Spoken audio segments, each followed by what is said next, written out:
The Leftist Rewind podcast looks at history through a lens of comedy. While we will be discussing important events that may have significant personal impact on some listeners, please keep in mind that we are not historians.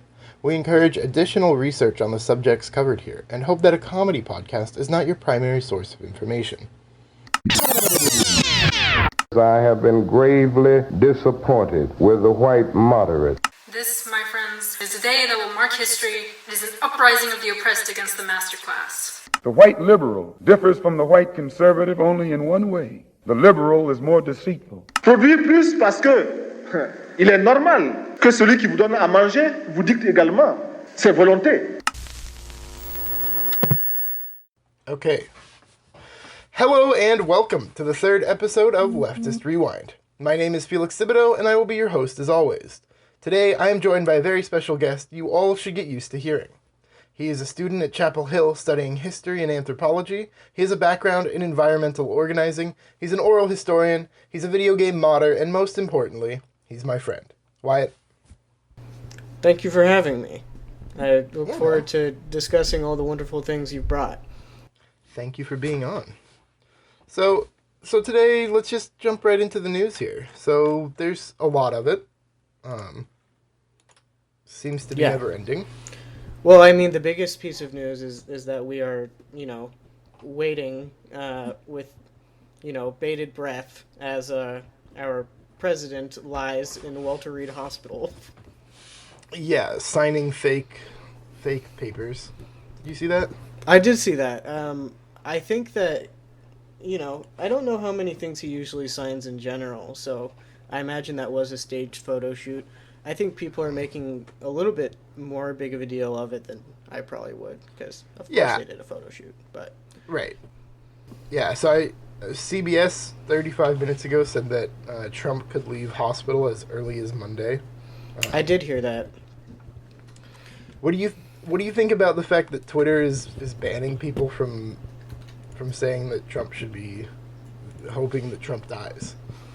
Well, it's interesting. I think it's mostly interesting to me in terms of timing, because there are multiple other, times when Twitter could have instituted a rule like this. Even regarding Trump and during his presidency. But the reason they're doing it now, I feel like there must have been someone who said something directly to Twitter. Definitely. I'm not sure. Definitely. It seems to me like it's not going to be that strictly enforced, and how could it be? Right. I think it's just another one of those things, Yeah, definitely frustrating considering the overwhelming amount of conservative death threats all the time. Yeah, I mean, definitely. And what's I think most interesting to me is that we always get carted out this kind of argument about not wishing for the demise of a public figure, but every time we are speaking about people in abstract, the people that don't get their names in the paper, the endless nameless list of people that die in police custody, or of poverty, or of houselessness, the right spends endless hours saying that they deserve to be in that state and deserve to perish because of for whatever reason they come up with. And because they're not a singular figure, it doesn't seem like there's as much of a push to think about the damage that your vitriol could do to them. Yeah, so Chris Christie has it, and he was one of the people to say that we should just accept that people are going to die. That it's we're going to have to accept deaths with COVID. And now he's he's seeking treatment, and I don't know, it's just so hypocritical, Well, I think that more than the hypocrisy, I would say that it really reveals part of the psyche of the ruling class. When you say something like people are going to have to die, there's always the implicit assumption, if this is coming from a congressman or a senator or a president, people are going to have to die, but not me. Right. As I said, the nameless people, the people that like don't have their names listed in the newspaper, the nobodies is what they think. Those are the people who are going to die. But what makes their lives less important than Chris Christie's or Donald Trump's? News coverage, or at least that's what they think.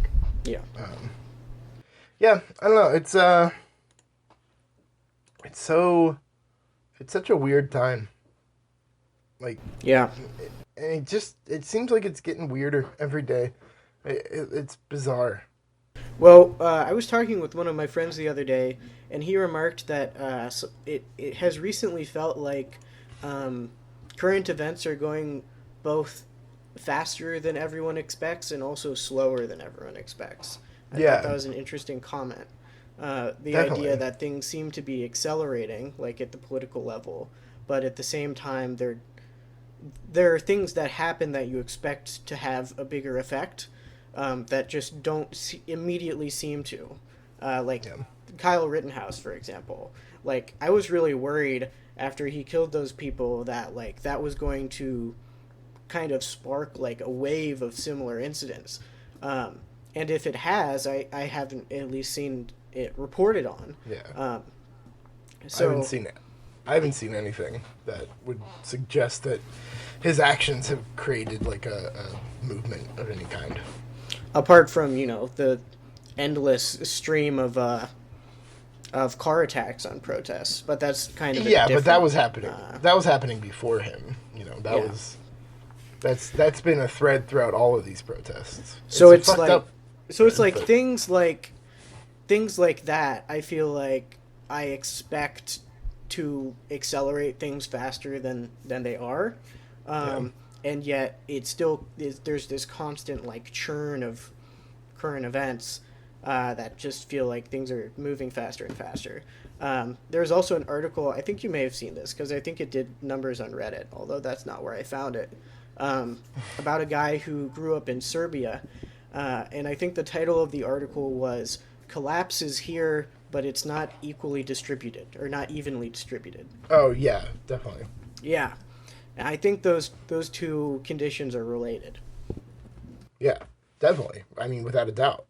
To look at the world we're in and like, it is so obvious that there is a part of, I'm going to say America, but I really mean the whole world, that is fundamentally hurting right now in a way that it's almost difficult to talk about. I mean, so if you look at America specifically, I don't have any idea what we talk about, people talk about this like vaccine a lot. Let's say the vaccine comes out in 2021, which is a pretty like liberal, optimistic. Yeah, it's a pretty optimistic estimate. What is going to happen to our like the healthcare industry in relation to like families that lost people due to COVID? I mean, like, we were already having a healthcare problem. Yeah. What's a million people that are in direct contact with somebody that got COVID and had to go to the hospital? How is that going to what are the effects of that going to be in the long term? Yeah, plus the economic ramifications of the disease. I mean, because of the nature of it and how long we've been experiencing it, there are people who are probably never going back to physical offices again. Like members of my family that have jobs like working in, a call center or something.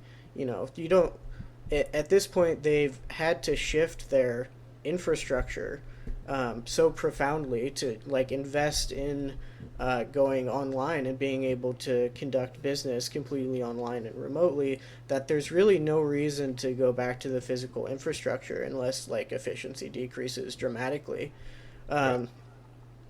And with that comes different economic shifts, right? Like if you don't have a building, you don't need to hire custodians to clean the building. You don't need to hire a receptionist. And so a lot of those, those accessory jobs are getting cut off. Yeah. And we talk about economic recovery and about jobs, how like unemployment is becoming less bad right now, but like a lot of these jobs aren't coming back. Yeah, I just saw a headline, I think yesterday, that said like some 60,000 jobs will never come back. So we have to figure out like what happens there, right? If we're Right. speaking historically, this is a situation in recent history in the United States really only rivaled by the Great Recession and the Great Depression. Yeah. And in those situations, you have to figure out, like, if you're the state, if I'm the United States, I have to figure out, do I put these people to work or do I find a way to sustain the population where they don't have to go to work, or do I liquidate the population? Like, those are really the state's options. Right. And concerningly, if you, like, I don't know, on our current trajectory, it doesn't look likely that there's going to be a massive jobs program like the likes of the New Deal, the New Deal projects of infrastructure that put a lot of people to work in the Great Depression. Despite the fact that we need one. Yeah. You know. Well, we don't necessarily, like, the state needs one, right? Like, if the state doesn't put these people to work or figure out a way to not have to deal with them, then they will become a problem for the maintenance of like order, right? Well, I was more will always find a way to look out for themselves, whether or not that's in formal employment or not. Right. It's just a question of like how the government interfaces with this population. Yeah. So I was even more saying, as far as like we need, there is a need in America for massive infrastructure revitalization. Yeah.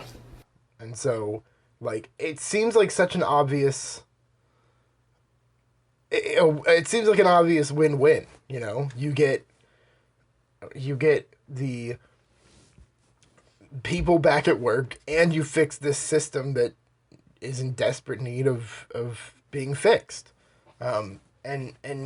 Like, there's just no way it's gonna happen. I mean, unless Biden comes out with a shocking, change in opinion. Which is, a real shame, because we are incredibly poised to have a New Deal-esque maintenance of American capitalism. Like, we are in a position where it could be very easily done.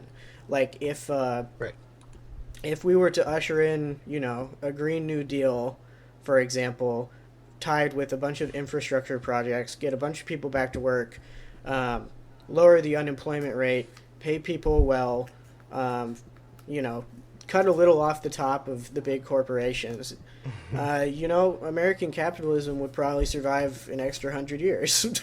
Right. It's not.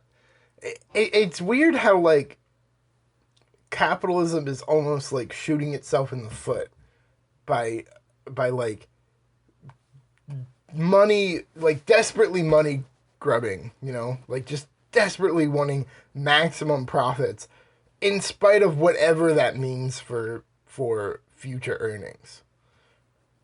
Like, and it's a question I have a lot, and I always seem to mentally come back to, of like, it seems so obvious that, like, you shouldn't do these things that they're doing. Like this money grubbing that's destroying the planet. Well, it's going to hurt you in the long run, Yeah. But, like, people talk... My question... Sorry, go ahead. My question that I always have is, like they're not idiots, Like, capitalists aren't idiots. They're greedy. So, like, they clearly have a reason that they think it's okay to just destroy everything for short-term profits, right? Like, they're gonna get bailed out. They're gonna get they'll be fine. You know. Well, I don't And it's even just- think that capitalists by and large are more greedy than any particular group of people. I just think that it's the nature of having capital in Yeah. the system we're in that like develops that motivation Sure. on some level. But I was gonna say something else. So, oh yeah, right. So there's people talk a lot about like it's I'm kind of gonna butcher game theory a little bit here, but like the idea that you have to have a lot of people acting together in order to accomplish something, and the acts of people in the individual interests can affect how likely it is that collective action will be successful. And I feel like people talk about this mostly in the context of like the 99%, right? Like people say that a welfare state can't like exist if there are a lot of quote individual greedy people taking advantage of the system. Like that's a very common motive, but or not motive, but a common comment, I guess. Yeah. Especially on the right. But these processes, I think, also exist within the capitalist class. So I think there are a lot of really smart capitalists who realize that you got to keep the game going, right? This is Right. like your David Kochs, your Dennis Prager's, these people that are investing a lot into propaganda. These people understand that like you got to be flexible and you have to on some level maintain like the system as it stands in order to continue making profits. But I think that there's another group of people like your Trumps that are basically saying like, well, I don't care about like the long-term success of the capitalist order in general. I just care about like how I'm doing on the leaderboard and like maybe how my family's doing on the leaderboard. And those people are that kind of instinct is a symptom of capitalism, I would say, and also leads to its ultimate, degradation, because this is how capitalism always transitions to fascism, when there are individuals that attempt to merge industry with government and secure the dividends for themselves rather than prolonging the system in general. Yeah. No, definitely. I think you look at people like Jeff Bezos, who clearly view money as like a game, and like the more money you have, like the higher score you have, you know. And it's just like they don't care about the implications of having the money. They just care about winning the game, as if it's something to win. Yeah, but I think even Jeff is like he caved to raising the wage at Amazon. I think that he's willing to cave to pressure. He's one of these people that I think would be willing to, switch and move a little bit in order to stay on top of the game. Well, I think he recognizes that he is currently like, he's almost like the boogeyman of capitalism right now. Yeah. I think he kind of recognizes that if, on the off chance, there is some sort of revolt by the proletariat, his house is getting knocked down first, Well, I mean, it's almost really useful for all those guys that Trump is become such a boogeyman, and not to get too conspiratorial, but I wonder like how much people like that egged him on, right? Because for sure, as long as Trump is like this big boogeyman in the White House, the center of gravity, like the center of ire towards that class, is directed at him rather than at Jeff Bezos. I feel like a lot of the a lot of the demands against him, like, I'm not articulating myself very well, but a lot of the ire directed to his direction, you know, took place prior to like early November 2016, and has since waned. Yeah, I would say that that's accurate. You know, Trump represents like this even. I mean, and that's sort of been Trump's brand as being like the ultra capitalist asshole, you know. But now it's just that brand has been like thrust so deeply into the heart of like Americans, you know, like you can't. There's not a single person in America who doesn't know that Trump is the president, you know? And so, like, as a result of that, Trump is this, like, omnipresent figure in all of the ire of, like, American people, you know?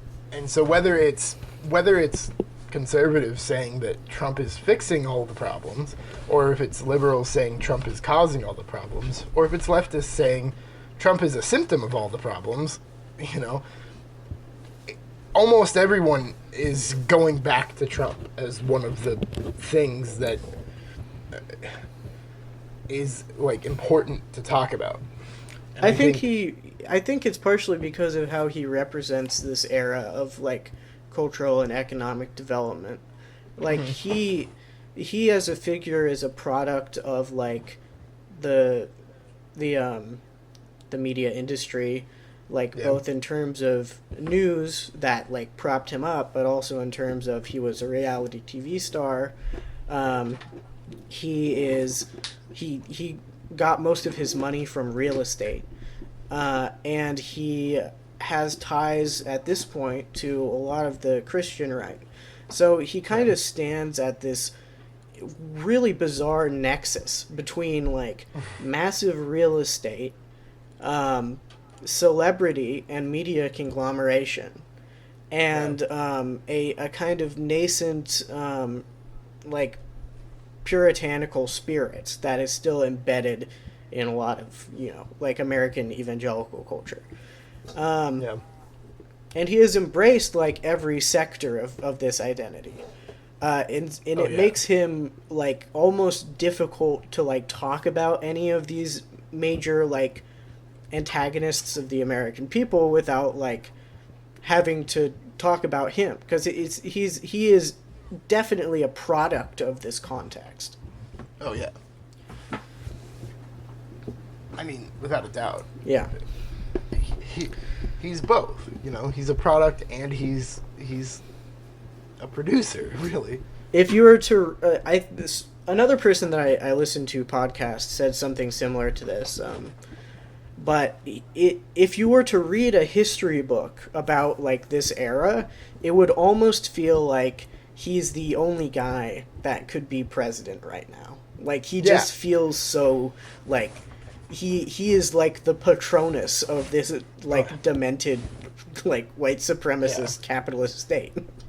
I know. My mom was telling me like, oh, Trump is here because of like the reaction by like Republicans and racists to Obama.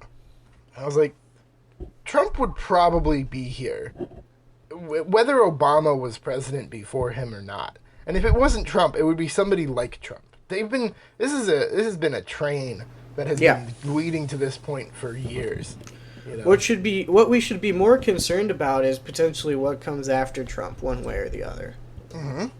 Because Absolutely. A lot of these troubling like happenstances, like the increase of right-wing street violence, the authoritarian tendencies of Republican legislators, all of the conglomeration of the media and the media's desire to cover things which are, you know, absurd and like get people to watch. These are not going away. Right. And I personally don't think that Trump is all that bright. Like, I think that I go back and forth on this, but I think that he just happened to be like at the right place at the right time, and he isn't actually that like sharp. He is in some ways. Like, I think he's good at manipulating people, but I don't think that he has a very good like abstract or tactical mind. Yeah. But I agree. so, like, if you have this same context and you don't fix any of the root problems which created it, you're probably going to get someone who is, like, worse, you know? Right. Like, so, someone who has an incredible amount of tactical acumen and, like, political insight. Deftness. Who has the same, like, power-mongering desires and the same position to achieve them, but who's just a little sharper than Trump, who's just maybe a little fitter than Trump. Someone who people feel like more familiar with, someone who feels a little closer to the people, like identity-wise. That kind of person would be incredibly damaging to this country. Like, I cannot overstate how that would just, like, probably pull the last card out of the bottom of the stack of, you know, like the house of cards, I guess, in this extended metaphor. Kevin Spacey. What if Kevin Spacey ran? Oh, that would be awesome. That would be hilarious. Also terrifying, because I think he might actually be able to win. Definitely. I'm so scared. Like, legitimately, I'm really scared of this notion of, like, I see so many comments online of just people being like, "Oh, I really want X actor to run for president. No. I would so vote for X actor." It's like, bro, stop. We really don't, like... First of all, like, the entire, like, governmental system we have is already broken enough. You don't need to keep, like, pushing into the input section more, like, egomaniacal actors who don't have any knowledge of administration. Right. Like, and I'm not the, like, to step back, I would say that I tend to believe that, like, forces, movements, political economy have much larger of an effect on, like, the course of history than, like, individual actors. But that being said, like, that doesn't mean that we should be going around, like, trying to elect Test that actors. theory. Like, it doesn't help. No. No, they just serve as a... Yeah. But maybe the reason people are doing it is because, like, of how this political situation has developed. Like, there must be a reason people want that in a candidate. Yeah, I guess. I don't know. I know it's a weird time, and it's going to continue to be a weird time. I keep seeing people that are like, 2021 is going to be so much better. No. Why would you think that? That's like, even if you're right, that's such a bold thing to think. You know, like, and like the chances that you're right are so slim. Like, Also, I think people have this idea in their heads that, like, things will get, like, better in, like a switch on and off. Like, things will immediately get much better. That's just not, like, how things usually happen, I would say. No. It's more likely that if things do get better, they're going to get better slowly, right? Like, things will be marginally better if they get better. Even if Biden wins, and even if he was, like, the best president ever, right? He can't solve the coronavirus. No. You know?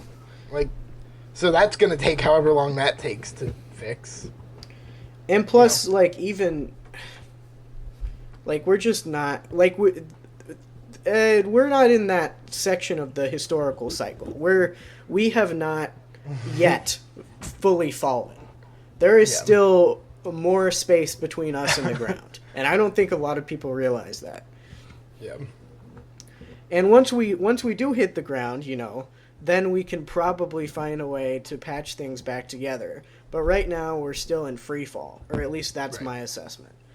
I agree. But with that, I think we should probably end the news because Yeah. we It's could hard talk to about move it on, for another but- hour. It is, and it's just like it's so hard. We could talk about it forever, but I want people to listen to the rest of this and Yeah. not just news. So. We've droned enough. Alrighty, so today's episode is brought to you in part by the Coronavirus Travel Board. Having a rough week not at the office, desperate to go to your favorite restaurants again, or just missing creeping out women at bars who just want to enjoy their night? The Coronavirus Travel Board has a solution. Just pretend it doesn't exist. By pretending the coronavirus can't hurt you, there is literally nothing you can't do. Okay, so I've actually been following the CTB's guidelines on pretending COVID doesn't exist for a few weeks now. And, I gotta say, it really feels like 2019 again. When I wake up, I don't feel overwhelmed with like an intense sense of dread anymore. I don't have any trouble breathing with a mask anymore. Let's see, I've lost weight. My friends and family visit me all the time now. My professors never make me go to class anymore. My hot doctor tells me every single day, how much better I'm looking today. I mean, I really can't recommend pretending the coronavirus doesn't exist enough. You know what they say, the fear of death is more painful than death itself. So, again, thank you so much to the Coronavirus Travel Board for sponsoring this week's episode. We really couldn't do it without you. Alrighty, so we are going to start September 29th, 1923. Two very important events, really globally, happened upon this date. So this is the British mandate for Palestine takes effect, and the French mandate for Syria and the Lebanon takes effect. Very, very, very, very, very, very important moment. So, the relation of pretty much all of the Middle East in modern day is sort of on the back of this. It created a Jewish nation for the first time in some couple thousand years. It created lines in the sand that were based on nothing. It led to a lot of unrest. Widely regarded as a bad move. Or at least in the way they performed it. It was a bad move. So let's talk about it. So we can talk about the Sykes-Picot Agreement. That was sort of what allowed a lot of this to happen. I did not know that the Sykes-Picot Agreement was presented by the Russian Bolshevik government. Yeah, do you not know this story? I don't. I had no idea about that. I actually know the story about the Sykes-Picot Agreement pretty well. The thing most people are taught about the Sykes-Picot Agreement is that it was like a decision. It was like decided about contemporaneously, like by the European powers, how they were going to carve up the Middle East, and that the Middle East was carved up in that way. But actually, that's like obviously not what happened, because if you look at the borders presented in the Sykes-Picot Agreement, they look nothing like the modern Middle East. Well, I mean, some of it looks similar, but a lot of it doesn't. So one of the reasons for this was actually because the agreement, I believe, was drafted prior to the Bolshevik Revolution, to the revolution in Russia. And so what ended up happening was that, like, all of these European countries, kind of like how they met up to figure out how they wanted to divide Africa, were basically like, all right, let's sit down and figure out how we want to carve up, the Middle East. And then World War I kind of interrupted all of this because people weren't really expecting it. I don't think that the Sykes-Picot Agreement was directly in relation to the war. I think the war kind of interrupted the colonization plan of many of these people. Interesting. That's my understanding. And I think that at this point I'm talking out of my ass a little bit, but I think that might have been one of the reasons why the Ottomans got more involved with the Axis powers than you might have expected them to, because they recognized that a lot of the France and the UK were eyeing them to carve them up, which they did. Yeah, so it says here, the agreement was based on the premise that the Triple Entente would succeed in defeating the Ottoman Empire. Yes. So what ended up happening was that the Russians were initially in on this plan, as were the Italians. So in the Sykes-Picot Agreement, you can see, I believe, I'm not looking at it right now, but I believe that Russia took a bunch out of northern Turkey, what we understand as Turkey today, and Italy took a bunch of the stuff what you could call coastal Mediterranean Turkey in the western half. What happened was that World War I completely interrupted it all, and the Bolsheviks afterwards, they overthrew the Tsar and discovered these plans, and they were like, man, this is kind of fucked up. so they published the agreement before it went into any effect. Because they wanted to be look at what these guys are trying to do to the Ottoman Empire. That's crazy. And that ended up resulting in, of course, the Russians not taking any land in northern Turkey, because they basically dropped out of the war, more or less. Right. And I'm not really sure why Italy didn't get a chunk, but they didn't. Yeah, Italy kind of got shafted after World War I. Yeah. Completely. That's sort of what led to Mussolini.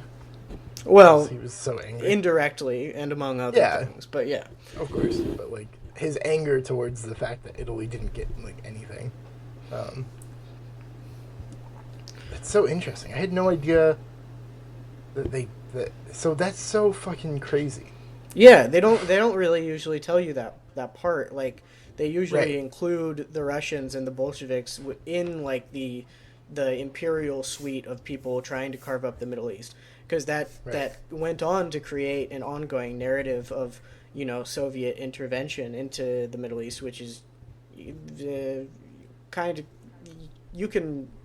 it's more complicated than they usually make it out in American history, but there certainly is Soviet intervention in the Middle East, but it doesn't look exactly the same as European imperialism.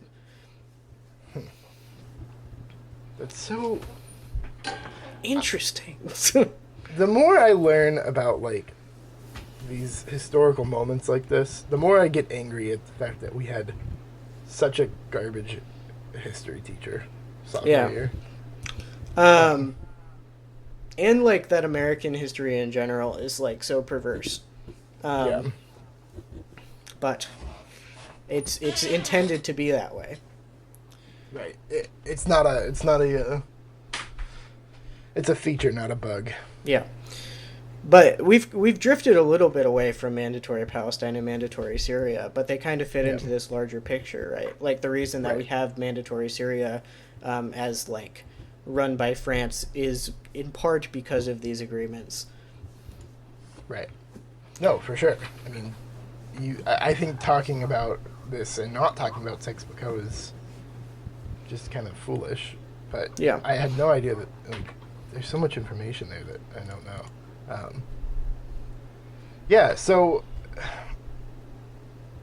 So the creation of a Jewish state in Palestine was a pretty big deal. Yeah. So I'm actually taking a class right now that's the history of Zionism. Okay. Lots of interesting stuff. Yeah, and so we haven't gotten this far yet, but we're talking about how this was something that a lot of Zionists wanted was they were sort of going to the British government and saying, look, you could absolutely give us a state in this region. Please do it, you know? Like, yeah. And, you know, it's interesting. The fact that they did do it is surprising to me a little bit. What with... Yeah, to be honest, I'm not entirely sure, like, why it happened. I think you could make a lot of conjectures about why. Yeah. But I don't feel incredibly grounded in talking out of my ass that much. Yeah. That's fair. But it certainly was a deliberate political decision to establish the state of the mandatory Palestine, not the state of Israel, in this region. So, let's see. So I guess it, like, the Zionists were really well organized is really kind of what it comes down to. And so they had like a really good negotiation tactic, I guess, with the British, and so they had a full draft. So after the full draft mandate, the British made 29 articles, and the Zionists only had 5. But the Zionists stated that some of their stuff was going to be in the British articles. So essentially, like, the British just took some of the plans of the Zionists and just said, fuck it. It's so interesting. Well, but that can't be the only reason, right? Like, there's got to be a geopolitical reason why the British allowed that to happen. Because if they really, if the British had really thought that this was going to be an issue for them, or if they thought it wouldn't be advantageous, they wouldn't have done it. I mean, look at all the shit they did to, like, every other region, like, every other, basically every other mile of land in Eastern Africa and the Middle East, right? Like, they participated in, regime change in Iran in order to get, like, more control over oil in the Persian Gulf. They completely bowled over other different governments in, like, Egypt and elsewhere. And so I just, I feel like I don't know enough to properly conjecture, but there's got to be a strategic reason. It was probably a confluence of things, right? Like, it was probably like the Zionists were well organized, and the British had a good reason to let them have it. Right. We could go on to talk about like Israel's geopolitical relevance, like today, which is what I immediately thought of. Definitely. Like, Israel has been, like, a phenomenal, like, military outpost for the European powers. And I just wonder, the settler colonial, like, contours of the Zionist project, that at least the ones that they began to inhabit, it almost looks like a British settler colonial project by proxy. You know what I mean? Yeah, no, for sure. It's like these really smart imperialists. I wonder if what they did was they looked at, like, South Africa, and again, this is all complete conjecture, and I'll probably get canceled, but they looked at South Africa, they looked at North America, and they said, man, people get really, like, pissed off when British people move there and displace other people, and they blame, like, the British government. So I wonder if they were sitting back in their chairs and were like, we could create a political entity that is indebted to like indebted and complicit in European imperialism and settler colonialism, without actually being the organization and the nation of people that is doing it. So you now you had in the Mandate of Palestine and in the current state of Israel a nation that is like almost inextricably connected and aligned with the United States, Great Britain, and other like imperialist powers. That is not itself like a settler colonial project of those nation states. It is of a different ilk. Yeah, I think that's probably a fair assessment. It certainly makes sense, like. And I'm not.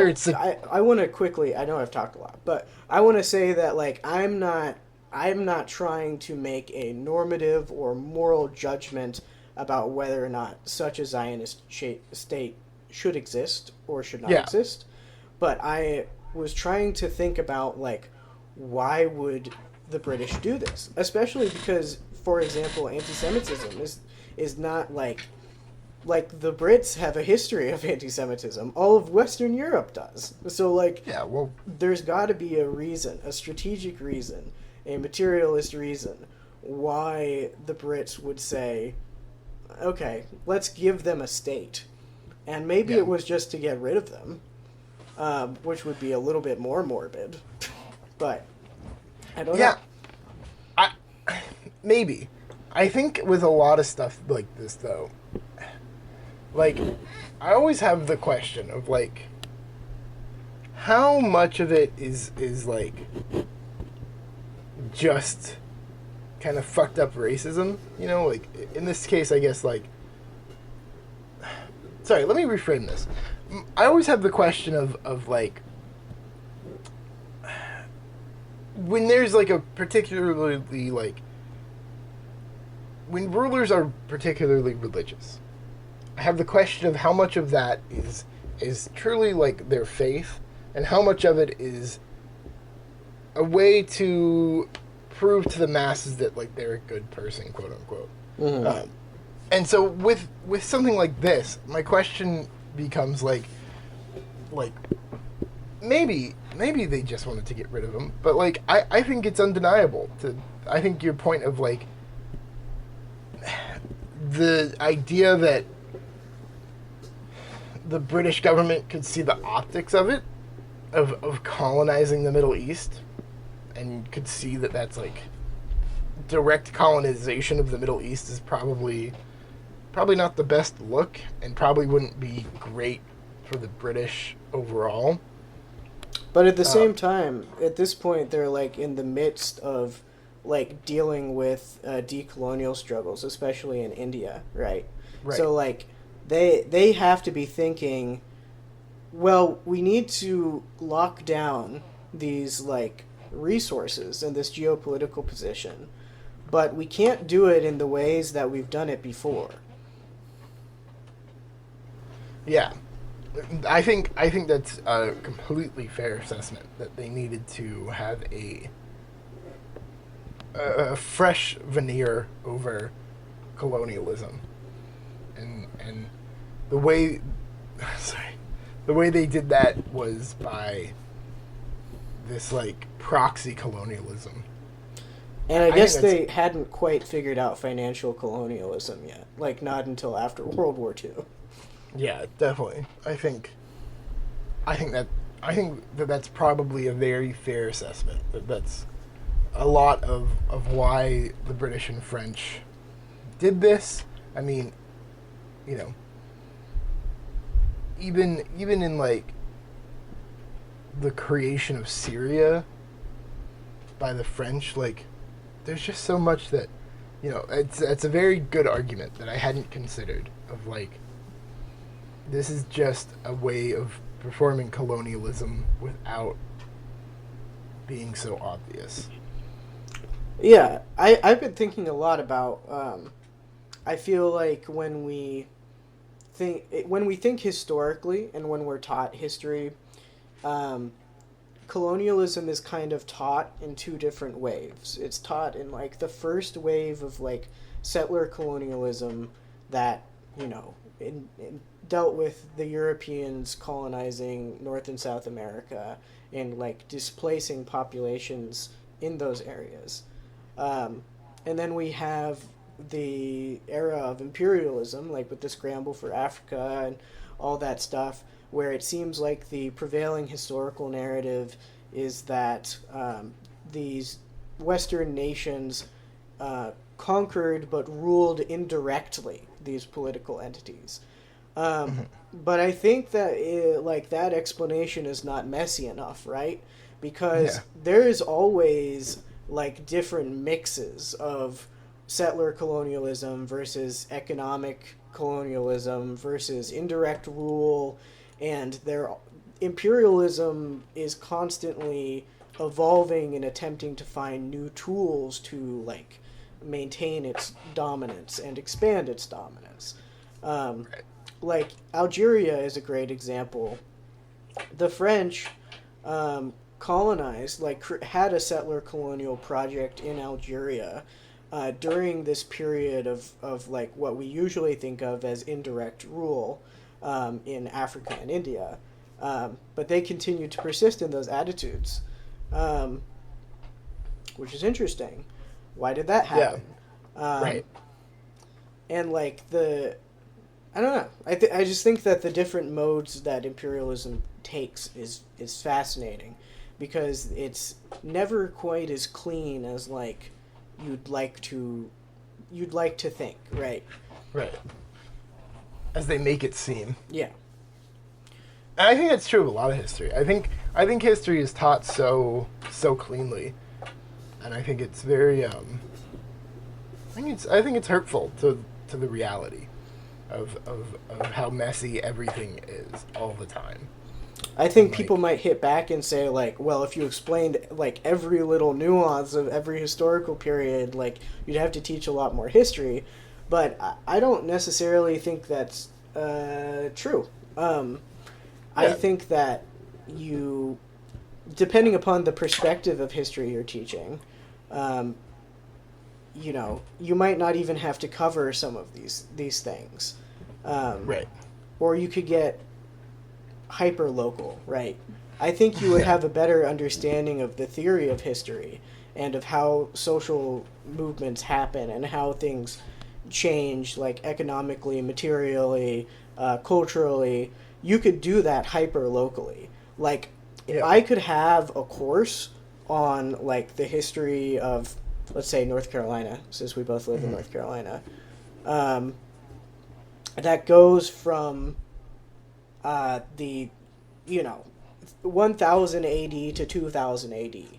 Right. And you could focus on that one particular region and cover it in great detail and nuance. And I feel like you'd have a better understanding of, like, of how history happens as a process than you would if you attempted to cover history, like world history, like you typically do.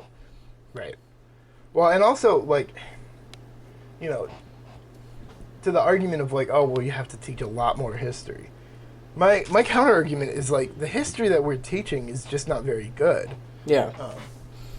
Like, it's not like we're teaching great history and the only way to, you know, make it better is to do, like, more gritty, you know, like, you don't have, you know, you could almost do the history that we're doing now and just include the clause in almost every moment and say, look, you know, like, what I'm going to tell you, it's a really, like, watered down version of the truth. Or at least an oversimplification. Right, like there are 15 things that happened that I can't talk about because I just, for whatever reason, like, it's just not realistic for me to talk about it right now. I also think sometimes it's worth reframing the telling of history. Like, I think that in the telling of Western history, a lot of times the implication is that when you are teaching history, you are teaching the story, like the Right. one story of history. Right, the through line. Yeah, the through line, right? Whereas I think that if people understood history more as like, I'm teaching you a story, I'm telling you one of the stories of history, then it would be like, people would be more open to understanding that there's always like other narratives happening, like within and without these movements and nations and peoples. Yeah. I think they,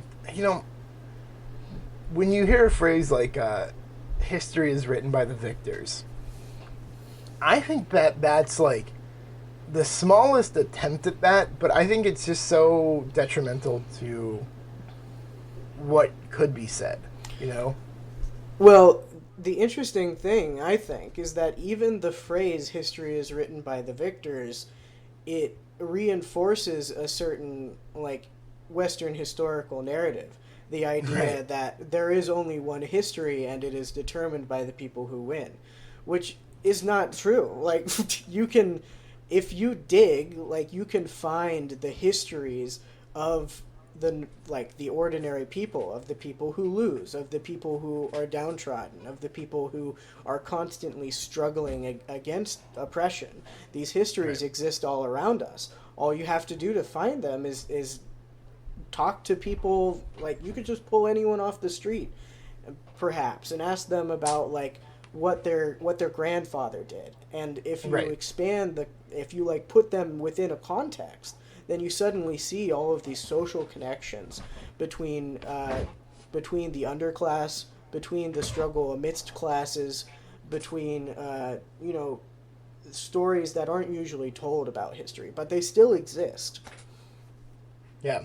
No, for sure. I think that's one of the things that I was trying to say when I first started this, is like the history of ourselves is not taught because it's just not, there's no incentive to teach it. But it's like harder to teach because it requires more digging, like, and not even like a ton more, but just enough more that we don't even try to teach like the implications of, well, my grandfather did this and then his father did this, like, Yeah.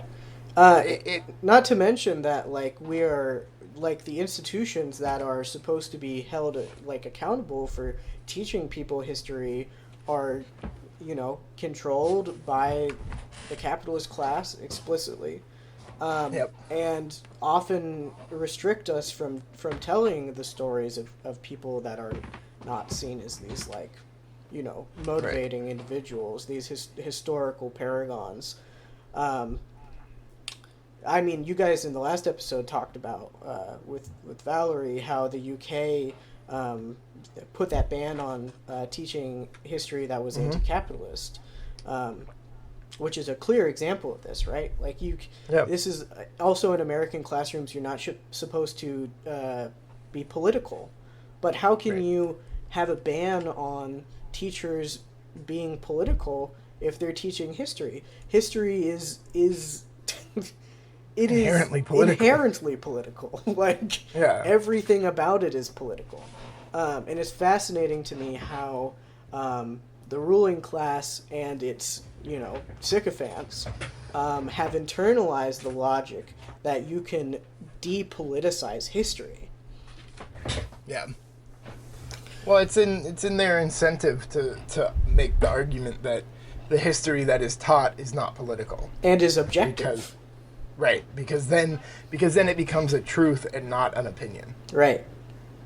And that's, I think, a big thing of history. Like history's a weird field because, like, there is some amount of truth in history, but it's so subjective in a way that, like, it's not taught, like, because our system is so dependent on these, like, objective truths, like, we learn these things as if there's so much that we learn as if it's the way like the exact truth of the matter. Yeah, we're taught that George Washington is the father of America is as true as when you mix hydrogen and oxygen, you get water.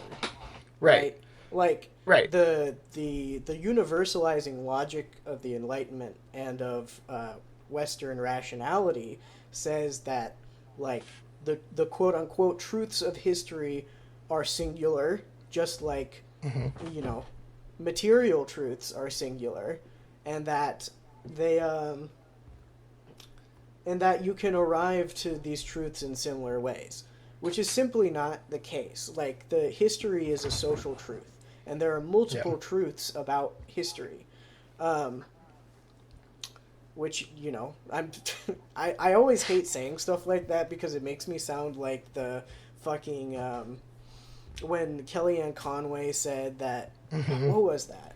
What was her famous quote about that massacre that happened like on a hill that didn't actually happen? Well, so it was the Bowling Green massacre. Yeah. And it was alternative facts. Yes, alternative facts. She said that she had alternative facts, which you know, is fascinating to me because on the one hand, she is completely right. There are alternative, like there are different modes of truth. There are different modes of the production of knowledge. There are different narratives, and anything can be spun. Yeah, to her, it could be the case that did actually happen. Like that in her, like in her worldview, that is true. Like that truly materially happened. But it also like didn't.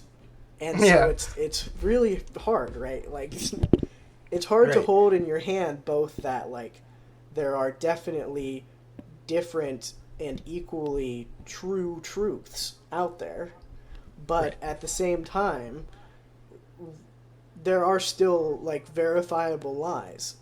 I don't know. It's difficult to parse, but, like, the colonial logic of the singular historical truth is, like, corrosive. Yeah, definitely. And it hurts everyone in the long run. I mean, I remember when we talked about in history, we talked about the debate of Nixon and Kennedy, the televised debate, and our history teacher told us that Kennedy won the televised debate because he was so handsome, and Nixon lost, but he won the radio debate, right? And then that's, like, just not even true. Yeah. Like, that's just not a true thing. And it's like, well, I was taught that, like, by a teacher, you know? And it's frustrating to learn that, like, in something that is so clearly, like, to me now, that's not true. The fact that she could just stand in front of a classroom and say, this is the truth, and just not even be remotely correct. Yeah. And it's distressing a little bit. It's fascinating and distressing. And so if we try and, you know, launch back to the mandate of Syria and Palestine, right, we can think about, like, the two sentences we may have been told about this, like in history class when we were taught about, you know, the foundation of mandatory Palestine. What was I taught? I think that maybe the 2 or 3 sentences worth of information I was taught about this was basically like, Great Britain saw that the Jews had been dispossessed of a homeland for thousands of years and decided in the graciousness of their heart, since they had conquered this land, that they would give it back. Right. Which is like, when you think about, like, all the other stuff that's actually going on, it suddenly becomes such a more complicated, like, statement, and such a compromised statement, right? Right. Like if you take in the context, it makes that statement almost laughable. Yeah, it sounds incredibly naive, right. Which is really, I'm saying fascinating a lot, but, like, no, it's fair.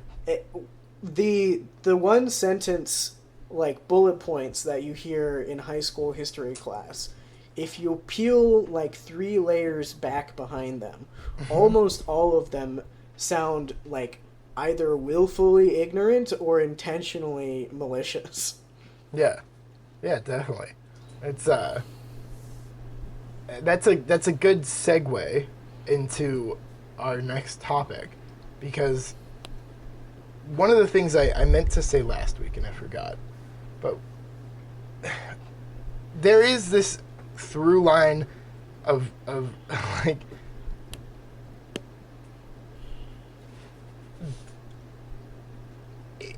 history is so propagandized, especially in America. I can't speak for other nations, but especially in America, it's obvious to me. When we talk about countries like the Soviet Union and communist China and all these other nations that have historically sort of been, at least recently, America's quote-unquote enemy, it's like to find the truth is insanely difficult. And it's because of years of propagandized history of like,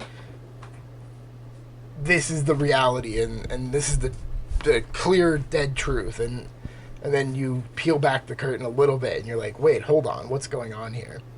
And so we're going to talk about the CCP a little bit. And so in 1949 they wrote the Common Program for the future of the People's Republic of China. And so, you know, the Common Program was my understanding of the Common Program was that it was sort of a degree of, it added a degree of democracy. And that degree of democracy later went away. Now, I don't know if that's fully the truth. It's really hard to find if that's the truth.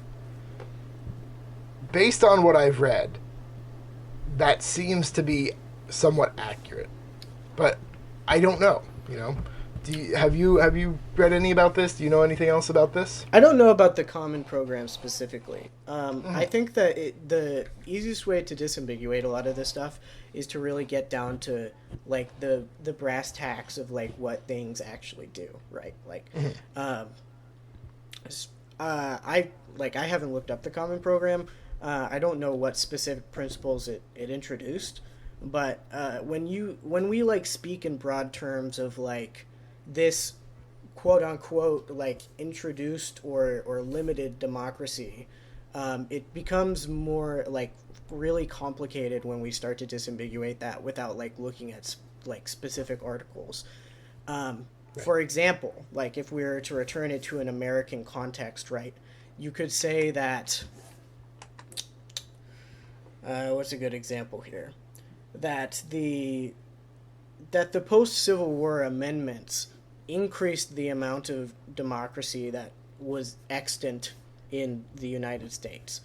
But you could also argue that, for example, since those amendments were like created and added to the Constitution, a lot of these protections or the expansion of this democracy was since reined in by institutional barriers like racial gerrymandering, and the Civil Rights Act briefly created some restrictions on poll taxes and stuff like that, which have since been kind of like institutionally neutered. So I think my question for you, and I don't know if you've looked this up, but like what did the Common Program do? Yeah, okay. So it was okay.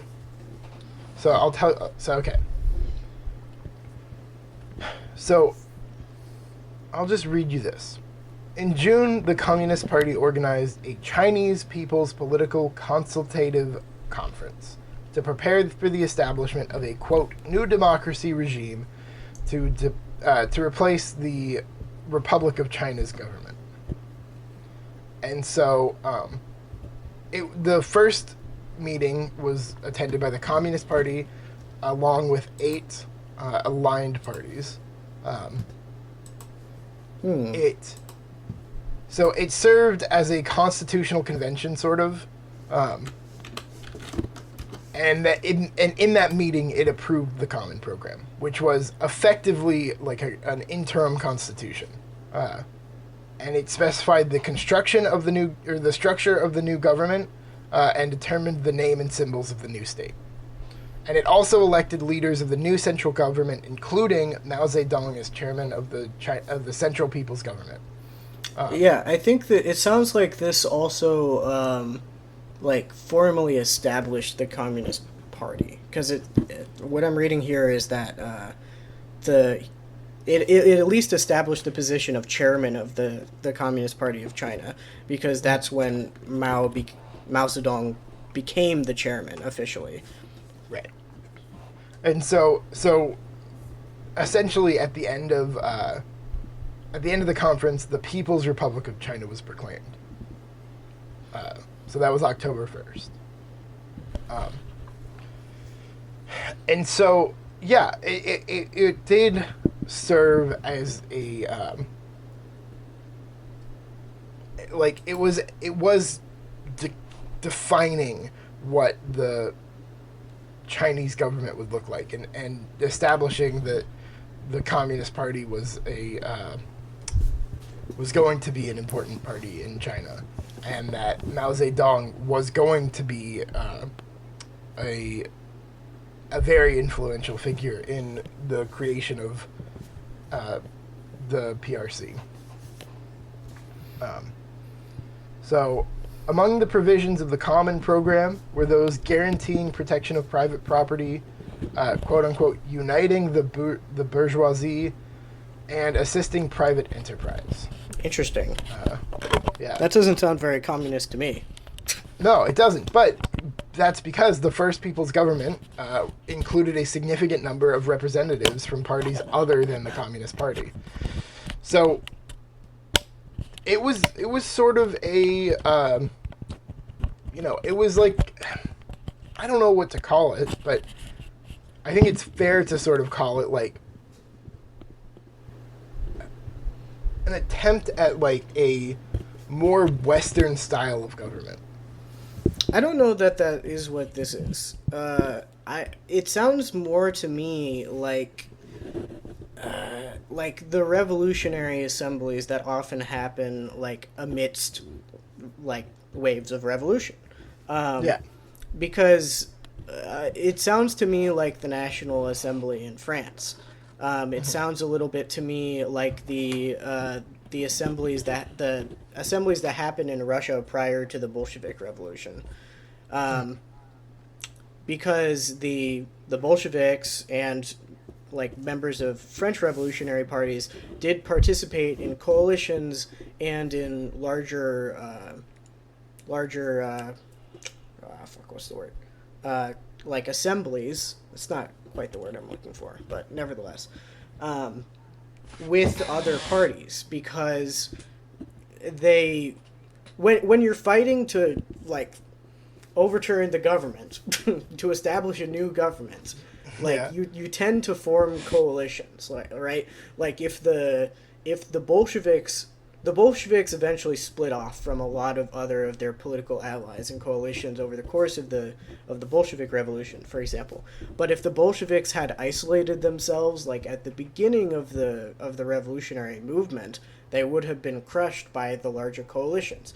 So what oftentimes happens in periods of social unrest, in periods of toppling of these governments, is that you see a popular front be constructed to overturn the government, which is comprised basically of like whoever doesn't like them, like as broad as possible. Right. And then once the government has been toppled, there's this interregnum period where people are like, oh, okay, so I guess we're in charge now. And then what ends up happening there is that like a lot of times the revolutionary government ends up like eating its children. Like that's kind of like where that phrase comes from, right? Like there's an internal competition between revolutionary actors to determine like who is going to be the prevailing faction. So in the case of the French Revolution, you had a popular front which deposed the king, and then the faction which ultimately like became the new French government was made up mainly of like lawyers, professionals, and like the bourgeoisie. Whereas in the People's Republic of China, the communist one, clearly. Yeah. Right. As happened in the Bolshevik Revolution. So what this looks like to me, and I'm not sure because I feel like I would have to do a lot more reading, but the common program that's been developed appears to me to be a program that was developed immediately after the overturning of the prior government as a basis for cooperation between the coalition of the Popular Front. And again, don't know for certain, but that's what it looks like to me. I would say that that's accurate. So I don't know if it's accurate to say that this the Common Program necessarily established a degree of democracy which was then overturned. I think what it looks like it was doing was establishing a means for like truce and cooperation between like revolutionary actors and parties, which was then broken by the opportunism of the communists, for good or ill. Yeah. Huh. Yeah, I think that's fair. I think looking at that I think that's a very well said assessment, because if it was meant to be a sort of democracy, it probably would have looked different, and it probably would have gone forward differently. You said it was a consultative assembly, right? Yeah. Okay. Well, that's also another really informative like piece of information, right? Because like the Congress is not a consultative assembly, right? Like right. that it has the implication of like people who are coming together to like create a suggestion rather than something that is being like explicitly written into stone. Yeah. And I think that's appropriate for what it seems to like, for what the historical moment appears to be, from what little I know. Yeah, I think that's fair. I think I think that's a very fair assessment. And so, well, I mean, at this point, I'm just going all in, all out of my ass. I've already criticized the establishment of a Jewish state, and now I'm defending the communists. So look, that's what we do here. We just talk out of our ass. It's the best way to be right, I've found. I've been doing it since I was probably 14.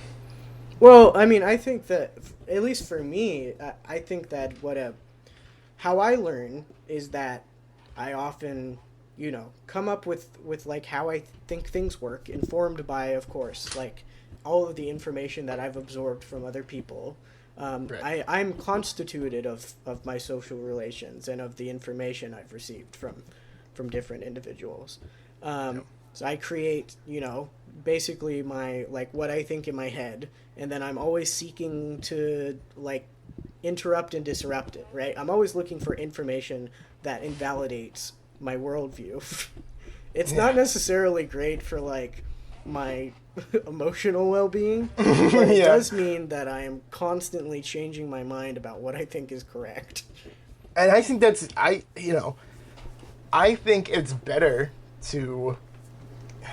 I think it's better to be confident in what you say, but be willing to accept that you're wrong, than it is to like not say anything, because there is, I think, insight in being wrong. Yeah. You know? The only time you learn anything is when you realize you're wrong. Right. Well, and also, like, you know, I think some of the times that I felt like I had to challenge my belief the most is when somebody else has expressed something to me that is incorrect. And they've expressed it in, like, a way that it feels like it could be correct. And so, like... But you're like, something just isn't quite right here.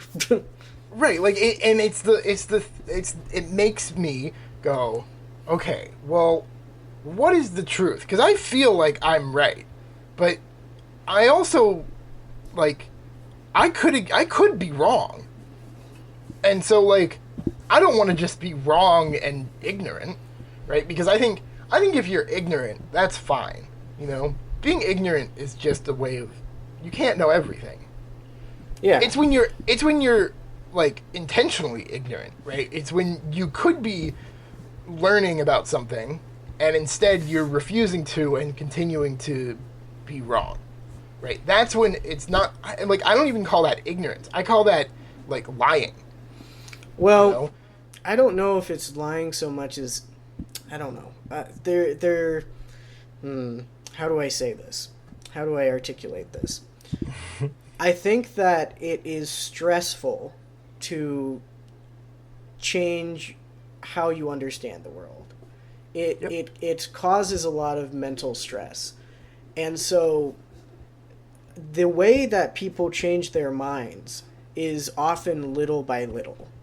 Like, you cannot, like, let's take, for example, that dragons are real.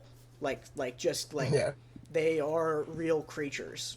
They exist. Yeah. They exist in the world, right? Let's assume this for a moment. If I told you right now that dragons are, like, really real, like, you would not believe me. Right. Even if I showed you a picture of a dragon, you probably Right. would not believe me. The only Right. way that I would be able to get you to believe that dragons are real is if I, like, went through a series of, like, if I undermined your assumptions, like, one by one to Right. get you to the point where you're like, well, you know, I guess they really are real. Yeah. Even if you, Yeah. like, the fascinating thing, I think, is that, like, even if I told you dragons are real and, like, brought you to a place and showed you one, you would Right. not believe it immediately. No, your definitely. brain would probably tell you this cannot be like what it looks like. It has to be something else. You would attempt to rationalize. This is a crocodile with wings. Yeah, this is a crocodile with wings. This must just be some form of, like, flying lizard that, like, I didn't know about. It can't actually be that big. Like, my eyes must be deceiving me, etc., etc., etc. Yeah, So, it's like, just really close. It's not that big. yeah, it's just actually quite close. Yeah. But this is how, like, everything works. Like, this is how the understanding of abstract ideas works too. And so, like, this is why it's so difficult to change people's minds, right? Because if you have someone who disagrees with you on, like, a fundamental point, in order to get them to agree with you, you have to, like, undermine the, like, every pillar that is holding up that fundamental assumption that they have that you do not agree with. Right. And it is incredibly painstaking. Yeah. So I go ahead. I think that is why I often get into some trouble when I argue with people, because I would not say I'm incapable of doing that, but I just don't enjoy doing that. I don't, like, I find no pleasure in going through the arduous task of undermining somebody's entire belief system. You're like, this takes so long. Why can't they just agree with me now? Right. And it's just like, look, I don't know what to tell you, okay? I have presented the facts as they are. If you see them in a different way, then you're an idiot, you know? And, like, I definitely have that problem where I I struggle with I think understanding that to get somewhere is difficult, and it's not it's never as easy as you would wish it was. Yeah. So I definitely struggle with it. I'm not really. Where were we here? So what is the main point we're attempting to return to? I don't know that there is some main point that we're attempting to return to. We were talking about the Common Program. We're talking about the Common Program. I think we were just sort of talking about how, like, you know, being wrong is an important thing, and like, it's how you learn. Yeah, I think maybe the thing I was trying to get back to was that, like, when you're trying to break through, like, so many layers of propaganda, sometimes, you know, it takes a lot of peeling them back one by one. Yeah. And that's why I have become, like, incredibly interested in trying to get, again, to the brass tacks of something, right? Like, what are these things doing? What is the context in which they are working? What is all of the information I can find out about this thing? I wish I had more time to read books, because now talking briefly about the Common Program, which I didn't even, like, have any knowledge of, not from, like, just no one had told me about it. And it's just not something that you would necessarily learn. Yeah. But now I want to go read, like, a history on this subject. But it's just, it takes so much time to, like, educate yourself on everything. You gotta get hard. history books. You gotta get history audiobooks. Yeah. But then you run into the issue of, like, a lot of these, there's, like, an entire economy around peddling, like, false histories. Like, because we've already talked about how, like, there's an interest in basically telling history from a Western perspective, from a colonial perspective, from the perspective of the ruling class. And so even if I were to look up, like, a history of the Communist Party of China, or a history of the Common Program and what it created it, for example, like, there would probably be maybe 10 books on the subject, and, like, 8 of them would be written by, like, hacks that worked for the federal government at one point. And they would be full of oversimplification, misinformation, and, like, attempts to, like, tell you what, like, their version of history, which is not necessarily, like, the most authentic version of history coming from the people who experienced it, right? Right. And so it's difficult. It's hard. Yeah. Yeah, I mean, so we've been talking about the Chinese, like, Common Program and the effects that had. I think that's a really good way and a really good segue into talking about the USSR introducing its first 5-year plan. And so that happened October 1st, 1928. So, you know, it's tangentially related again, but it goes back to, like, this idea of a state that is creating its own systems, you know, much like how the Common Program created systems for the PRC. You know, the USSR, the first 5-year plan was a very important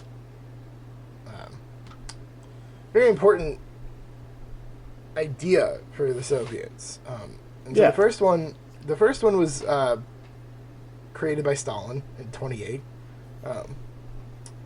And so, you know, if we look at the first 5-year plan, it had some really, really interesting ideas. Right. And I would say that it's kind of a different development than the Common Program, from what I now understand. For sure. Because the first 5-year plan was developed after, like, this period of like consolidation and like disruption of the different political forces happening within the Soviet Union. At this point, the like regime of the Communist Party had established itself firmly.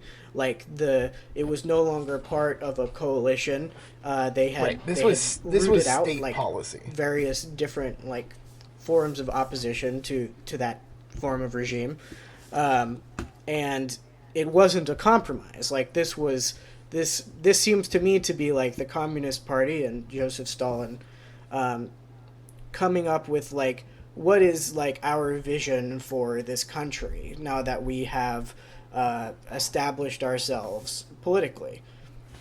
Right. Yeah, and so I think so the first 5-year plan was definitive. It was a state mandated program. It was not anything that was. It wasn't a time of like unrest. 1928, Europe was pretty secure at that point.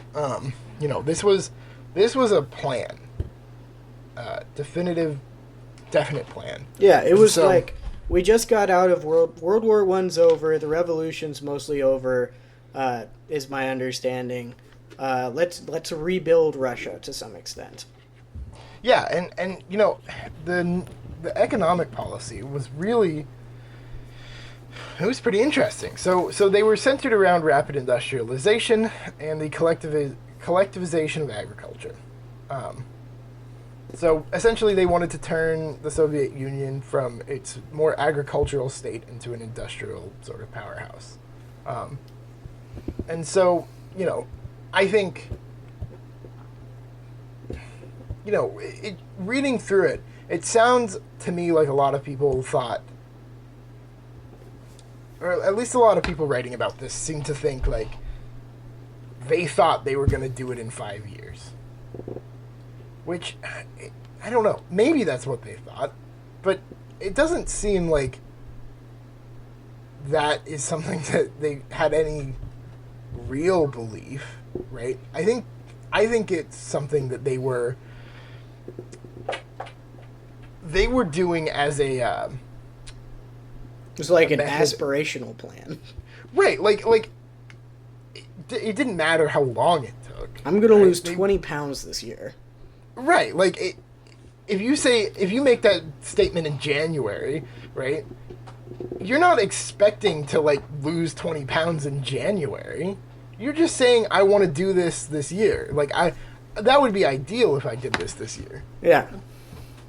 And so like I think understanding that like this was probably a longer term plan than just, oh, we want to do this thing. Well, definitely. I mean, like if you were holding the Bolsheviks at their word at this point, they were attempting to follow like Marx and Engels and Lenin's guidelines on like post-capitalist development and how you transition from a capitalist society to a socialist. From a capitalist society to a communist society. They were attempting to create real existing socialism. Right. And, this seems in line with that, right? Like the two things you said were they were attempting to collectivize agriculture, and they were attempting to industrialize, like, the nation. And that's completely in line with, like, what Marx, Lenin, and Engels had in mind for, like, how you achieve communism. First of all, you have to break down like the agricultural oligarchies that existed because, you have to feed the people, and collectivizing industry was important for them, right? Like at its core, the workers owning the means of production should look like workplace democracy, although it didn't always, especially in the Soviet Union. And industrialization was key because they believed that the revolutionary class was the working class, the proletariat, which they thought was a class that was distinct from the peasantry, because the peasantry, like, were oftentimes subsistence farmers, and so they were of a different, like, economic a different economic mode and function. Yeah, I think So it makes sense. Like the communists took over, or the socialists, the Bolsheviks. They took over the country, and they did exactly what they said they wanted to do, more or less, at least at first. Yeah. I mean, and also like I saw so much negativity towards this idea of like while the vision was grand, its planning was ineffective and unrealistic given the short amount of time to meet the desired goals. It's like the vision.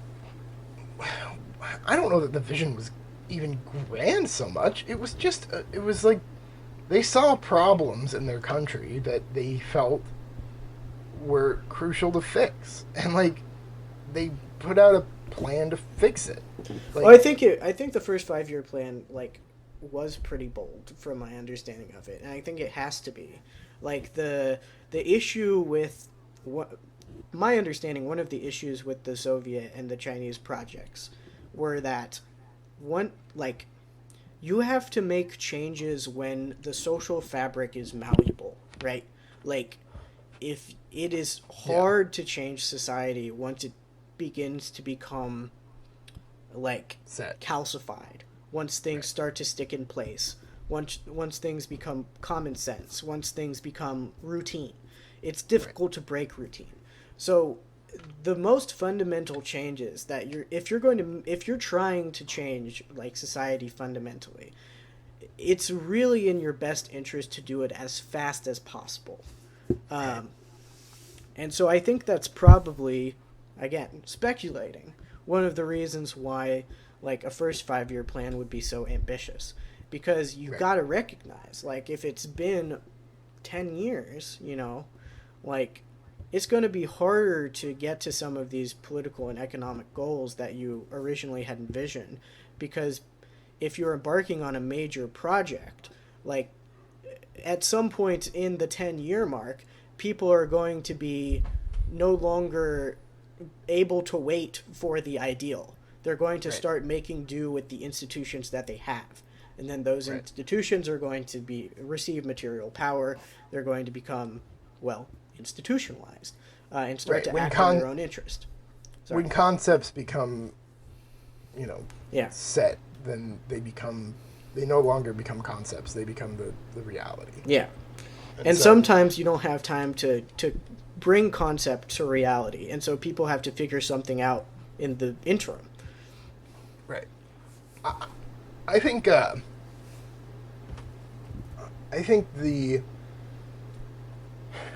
agree that the first 5-year plan was very bold.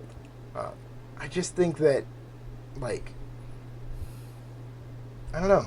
I think the same. You think they should cut Stalin some slack? Yeah, a little bit. I mean, like, shit. Like, I don't love Stalin, but fuck, at least he was trying to do something. Like it wasn't just. It also wasn't just Stalin. Like, Stalin was, my understanding, the chairman of the party, but like there were other people who had survived the revolutionary period in that cadre who were crafting the 5-year plan, like alongside like the rulers of the party. I imagine. I don't know for certain, because again I haven't had time to read the 300-page book on the 5-year plan, which I will inevitably have to do. But it seems to me more likely that there were a group of the upper level of the Communist Party who were drafting this plan. They were drafting it with consultation to people like on the ground, and Stalin didn't just like draft the 5-year plan alone on a 3-night binge like in his room with no visitors. Right. Yeah, I mean, so it was based on this policy of socialism in one country, which was, that was Stalin and Nikolai Bukharin. And then, like, you can't talk about, so it was based predominantly a lot on the new economic policy, which was Lenin, and like to say that any of this was Stalin himself is it's so clearly not. It couldn't be the case. Yeah, I wish we had time to be like, oh God, let's talk about the new economic policy in detail. Right. Let's talk about like, Bukharin? I don't think many people have heard that name before. Like, what's his deal? But Right. like, this is the thing when you start to get into history and you're like, oh God, this like, you got to disentangle everything. Yeah, it's nothing is ever clear, and that's the most frustrating thing, because as soon as you finally find something that you're like, clarity, there's one thing in there that's like, nah. Oh, I get it. I understand it now. But then you have Yeah. 6 more questions about other things that you thought you understood. Right. It's like, well, I get this specific thing, but now I have a whole host of questions about the first thing that we were talking about. Yeah. But let's not get into another diatribe about the nature of learning, as I've taken us on 3 already. Hey, I like it, personally. I think it's fun. I like learning about learning. That's right. Yeah. I said it. Well, so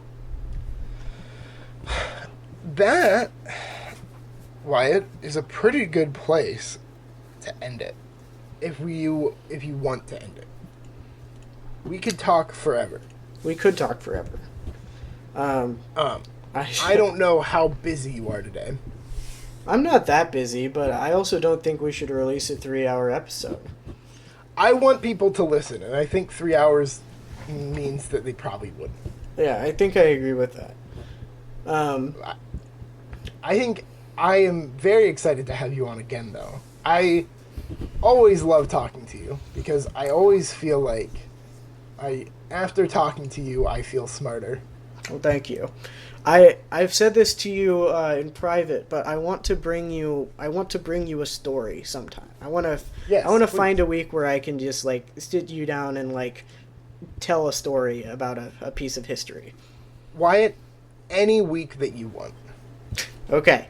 Well, it'll depend Just- when I have the most time. Yeah, just let me know. Any week. I so want to hear your story. We can get some friends in here. Maybe we'll grab Weston. It'll be like a little A little history little reading. circle. Yeah, exactly. Let me tell you something you might not know. All right, kids. Here's what's the Fresh Prince of Bel-Air? What? What are you talking about? What's the theme song of the Fresh Prince of Bel-Air? I don't remember how it goes. Now, Let me tell this you is a a story story all all about how my life got flipped, turned down. upside down. And I'd like to take a minute, just sit right there, tell you how I became the prince of a town called Bel-Air. This is how you want to end the podcast? Well, I think I have to sing a song that is... I have to poorly sing a song made by a black man at least once a week. Okay, great. Yeah, it's a really smart thing that I'm doing. and let's I think let's it cut will this not off hurt me in before the long Logan run. has more to cut down. All right. Well, thank you so much for joining me, Wyatt. I really appreciate it. And, I hope you're on soon again. So, take it easy. Love my to be friend. there.